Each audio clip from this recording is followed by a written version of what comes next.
দুইটা পাপ জীবনে করবেন না। দুইটা এমন পাপ রয়েছে জীবনে করার চেষ্টা করবেন, আজকে থেকে আপনারা প্রমিস করবেন এই দুইটা পাপ আমরা কখনো করব না। আপনি নামাজ পড়েন নাই, আল্লাহ তাআলার যদি দয়া হয়ে যায় তাহলে আপনাকে মাফ করে দিবেন। আপনি ফজরের নামাজ পড়েন নাই, আল্লাহ পাক রব্বুল আলামিনের যদি মায়া লেগে যায়, আল্লাহ পাক রব্বুল আলামিন আপনার গুনাহকে আমার আল্লাহ ক্ষমা করে দিবেন। আপনি যদি নফল নামাজ ইবাদত বন্দেগী কম করেন, আমার আল্লাহ কিন্তু আপনাকে মাফ করে দিবেন।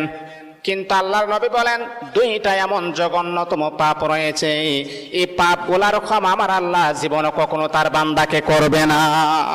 দুইটা পাপ এমন জঘন্যতম পাপ, এগুলা করা যাবে না। এক নাম্বার হচ্ছে অন্যের হক নষ্ট করা। অন্যের হক কখনো নষ্ট করবেন না। আজকে নিজের ভাই বোনের হক নষ্ট করে দেয়, অন্যের হক নষ্ট করা যাবে না। দুই নাম্বার হচ্ছে আল্লাহ পাক রব্বুল আলামিনের সাথে শিরিক করা। যদি কোনো বান্দা আল্লাহ পাকের সাথে শিরিক করেন, আমার আল্লাহ